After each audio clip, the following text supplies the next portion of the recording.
The journey of the Sephardic Jews. The Alhambra Decree, also known as the Edict of Expulsion, started on March 31st, 1492. It was an edict or official proclamation set by King Ferdinand II and Queen Isabel, ordering the Jews to leave Spain. This project started from the Spanish Inquisition, headed by Father Thomas de Torquemada. This started because he did not want the people to start converting from Catholicism to Judaism. In January of 1492, the Spanish army killed off thousands of Muslims in Granada. After they finished their prior mission, they thought the Jews were worthless, so they gave them their edict. The Jews had 4 months to sell all their houses, land, and businesses and leave Spain. Many Jews tried to stay by converting, but most had to leave.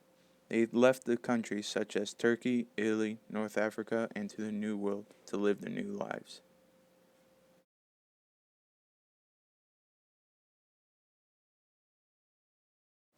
As the Jews were boarding their ships to leave in search of religious freedom, many fled to the New World, as known today as America. During the journey, Spanish ship captains rammed the Jews' boats with the stern of theirs and killed them and threw them overboard. All of Europe didn't want the Jews after Spain kicked them out. Portugal and Turkey expelled all Jews who came in after being kicked out of Spain. England and Holland were two of the main countries that allowed Jews to come in and settle. In 1654, Holland claimed New Amsterdam, New York. After Holland claimed it, a lot of Jews went there to settle. Due to this, many of Jews died, but the ones that did make it found religious freedom in New York. The Jews that turned up in New Amsterdam in 1654 arrived after a 4-month journey in which they were escaping religious persecution. These 23 Sephardic Jews arrived after seeking refuge from the persecution that trailed them for over 150 years. Steaming back to the Spanish Inquisition, Sephardic Jews immigrated from Portugal and Spain in the late 15th century. A mass Jewish migration occurred when Jews primarily settled in Ottoman territories, the Netherlands, Holland, and other Dutch colonies. In 1633, the Dutch seized the coastal territory of Brazil, and some Jews migrated to the New World seeking fresh opportunities. But when the Portuguese reconquered the coastal territory of Pernambuco, the Jews were forced to leave. A small group of these Jews arrived by boat to the Dutch colony of New Amsterdam and requested permission to stay. The Gomez family endured for many generations as Marranos in Spain through the worst period of the Inquisition because they rendered invaluable services to the royal house. Most of their powerful relatives were not as fortunate. The Gomez family connected by marriage to the Santangels, a rich, powerful family with vast holdings in Aragon. Since the confiscation of assets followed condemnation for heresy, the considerable wealth and property of the Santangels rendered them particularly vulnerable. Some of the Gomezes survived the expulsion from Spain in 1492. Not having the vast holdings of the Santangel family, there was less reason to persecute them. But the family had some assets that could not be expropriated: literacy and international contacts. These attributes were invaluable to the Spain hierarchy, and, indeed, to hierarchies of all Christendom. The Gomez house was constructed in 1714 to 1720. The stone house served both as a trading post and a fortress. The walls were made 3 feet thick in the rear and 2 feet thick in the front, dimensions which, according to the local tradition, resulted from the real possibility of attack. The house had 2 large cellars to serve as vaults for the storage of goods.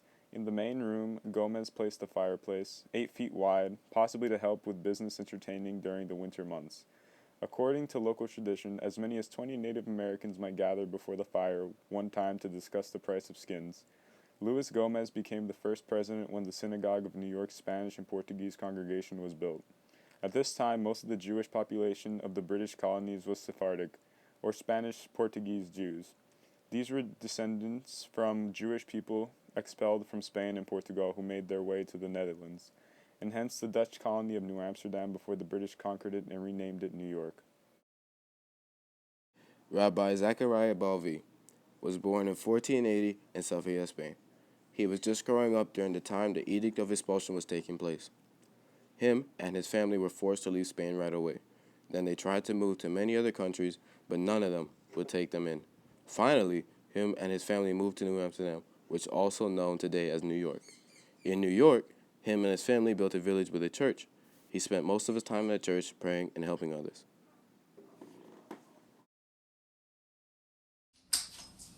Hi, I'm Jaime Terrell, and today we have a special guest with us. We're interviewing Rabbi Zachary Boldvi, and I'm here to ask him a couple questions.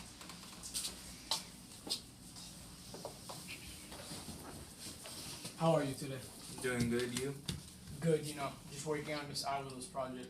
Do you mind if I ask you a couple questions? Not at all. Okay, then let's begin. What was going on in the Jewish community in 1492? In 1492, I was just a youngling starting to grow my beard out.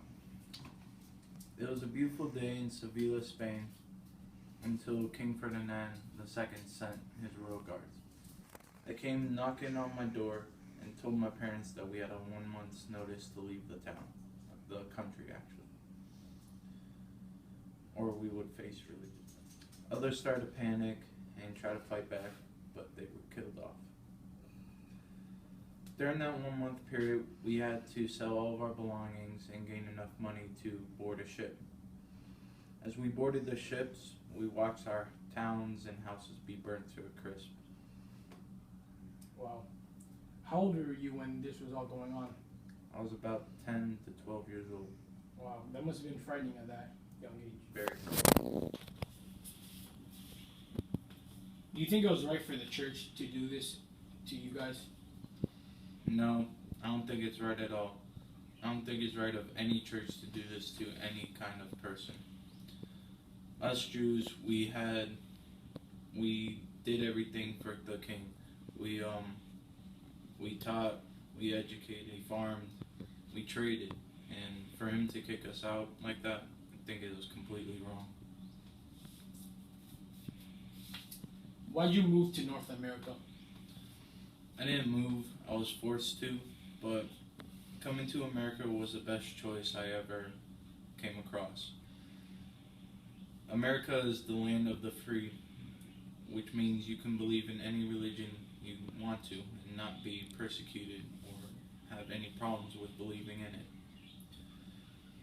We spent most of our time praying and reading the Torah during our days, and I built a church where I prayed at.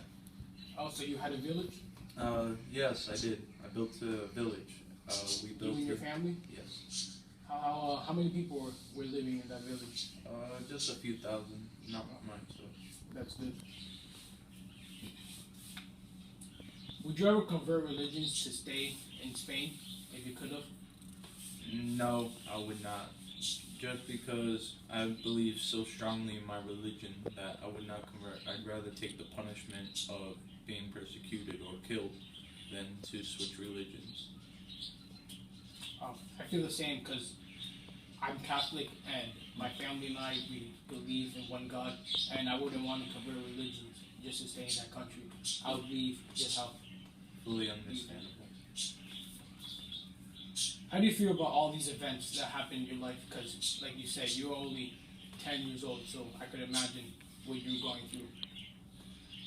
I was very sad at the time, but looking back on it now, I'm very grateful that God gave me this chance to live my life to the fullest. I pray every day and mourn about the people I lost and friends and family that I lost back in Spain. But I am very grateful for what God gave me, and I plan to live my life to the fullest. That's good. Thank you for your time today, and it was a pleasure. Thank you. Thank you all for watching our video. We all hoped you enjoyed it and learned something from it. We had a great time doing this video and learning from this project.